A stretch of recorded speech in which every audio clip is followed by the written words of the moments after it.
అండి బాబు, నేను మీ కాకినాడ వినాయని. ఈరోజు సండే ఫండే కాబట్టి అలా సరదాగా పచ్చని పొలాల మధ్యకి వచ్చాం. చూసేద్దాం పదండి.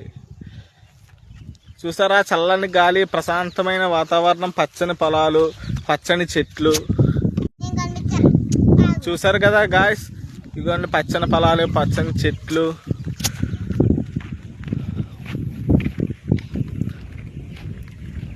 ఒకటి చెప్తాను ఫ్రెండ్స్, మనం లైఫ్లో ఎంత డబ్బు సంపాదించాం అన్నది కాదు, సంపాదించిన దాంట్లో మనం ఉన్నంతలో ఎంత హ్యాపీగా ఉన్నామన్నది, ఎంత హ్యాపీగా గడిపాము అన్నదే చాలా ముఖ్యం. Life is very short, but it is will give best memories.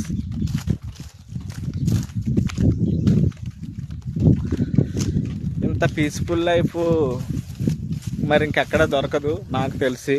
మేమైతే వెరీ హ్యాపీగా ఎంజాయ్ చేస్తున్నాం. చూసారు కదా గాయస్.